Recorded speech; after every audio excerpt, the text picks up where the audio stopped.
Apa kamu tahu cara bulking dan cutting yang benar? Banyak orang yang nggak tahu atau punya persepsi yang salah tentang dua hal ini yang bikin mereka kacauin progres mereka.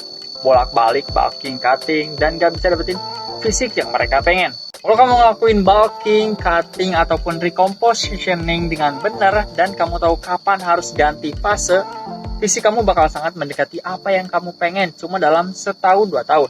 Jadi kalau kamu pengen tahu gimana ngecapai itu, tonton video ini sampai habis. Kita mulai dari fase bulking. Kamu perlu ngelakuin ini dalam jangka panjang. Tubuh kamu cuma bisa ngebentuk otot secara signifikan dalam hitungan bulan. Makan berlebihan gak mempercepat proses pembentukan otot, malah ngacauin bulking kamu. Numpuk banyak lemak dan nambah PR yang gak perlu buat fase cutting kamu. Coba mulai bulking selama 6-12 bulan. Kalau kamu pemula banget, kamu bisa pilih 6 bulan. Tapi kalau kamu udah latihan lebih dari setahun, mending kamu pilih 12 bulan. Kamu mungkin ngerasa 12 bulan kelamaan, tapi kalau kamu beneran paham proses bulking, ini adalah waktu yang dibutuhin. Di sepanjang perjalanan workout kamu, bulking adalah fase yang paling memakan waktu kalau kamu mau ngebentuk banyak otot, apalagi secara natural. Bahkan kamu bisa perpanjang fase ini sampai 24 bulan atau 2 tahun, biar sekalian langsung mencapai goals kamu. Tentu kalau misalnya kamu ikutan kompetisi, mau photoshoot atau mau nikah dan kamu pengen cutting dulu, itu juga gak masalah. Saat bulking, jangan naikin berat badan terlalu cepat karena seperti yang tadi aku bilang, kamu cuma bakal numpuk lemak yang jadi PR saat fase cutting kamu. Targetin buat naikin berat badan 0,1 sampai 0,3 kg per minggu. Semakin berpengalaman kamu, semakin kecil target kenaikan berat badan kamu. Buat mencapai kenaikan berat badan ini, kamu mesti dalam kondisi surplus sekitar 200 sampai 300 kalori. Sekarang gimana caranya tahu kapan kamu mesti berhentiin bulking kamu dan mastiin kamu nggak bulking berlebihan? Kamu bisa tentuin batas lingkar pinggang kamu. Peningkatan lingkar pinggang adalah indikator bahwa kamu numpuk lemak saat fase bulking. Jadi kamu bisa tentuin batas peningkatan lingkar pinggang dan berhenti bulking ketika udah ngecapai batas itu.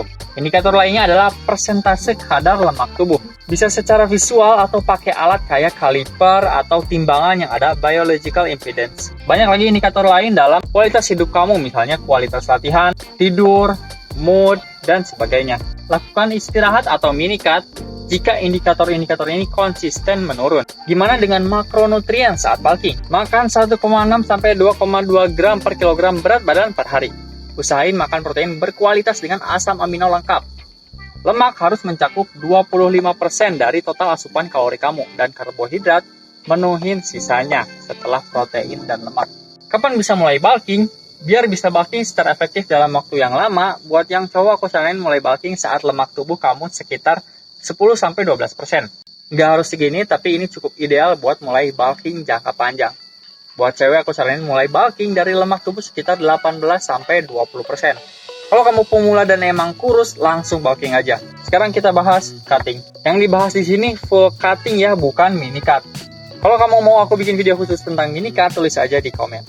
Buat fase cutting, kita nggak targetin deadline tertentu kayak bulking, tapi kita tetap targetin rentang kecepatan. Nurunin berat badan atau lemak lebih gampang dilakukan daripada bulking atau ngebentuk otot, dan butuh waktu yang lebih singkat.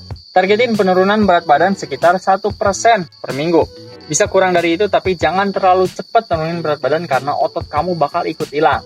Buat mencapai kecepatan yang direkomendasiin tadi, kamu perlu ada di kondisi defisit sekitar 250-500 kalori. Indikator yang nandain kamu perlu recovery atau reverse diet atau diet break adalah diet fatigue atau rasa lelah atau rasa frustasi dari diet yang terbatas. Ini juga diindikasiin sama badan kamu yang lemas, latihan gak maksimal, gak bisa konsentrasi, dan sebagainya.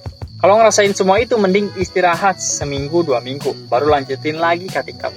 Target persentase lemak setelah cutting sama kayak kondisi ideal buat mulai bulking, yaitu 10% buat pria dan 18% buat wanita. Ini ramping banget, tapi nggak sampai bahaya atau nggak sehat.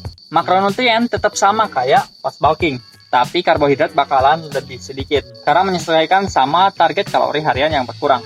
Kalau kamu pemula dan badan kamu gemuk, langsung ke fase cutting aja. Nggak mesti bulking dulu. Tapi kalau kamu nggak yakin apakah perlu bulking atau cutting, kamu bisa lakukan recompositioning. Lakukan fase ini selama 4-8 minggu dalam kondisi maintenance kalori atau sesuai kebutuhan kalori kamu saat ini dengan distribusi makronutrien yang sama kayak dua fase tadi. Kamu bakal ngebentuk otot sekaligus ngurangin lemak. Ini aku saranin buat yang pemula, yang skinny fat ya, yang nggak yakin mau bulking atau cutting, dan orang yang ngambil jeda latihan, mungkin karena sakit, cedera, kerjaan, ujian, dan sebagainya. Kamu bisa recompositioning dulu, baru dari situ kamu bisa pertimbangin mau bulking atau cutting berdasarkan hasilnya. Semoga semuanya bisa kamu pahami. Buat bikin semua proses ini efektif, kamu perlu terus lakukan pemantauan pada progres dan indikator-indikator tadi. Kalau kamu masih bingung perlu masuk ke fase apa dan perlu bimbingan dan bantuan buat mantau serta maksimalin progres kamu, daftar aja ke Galuh Personal Trainer di link di bio atau deskripsi. Like dan share jika video ini bermanfaat, komen kalau ada pertanyaan yang mau kami bantu jawab. GPT out.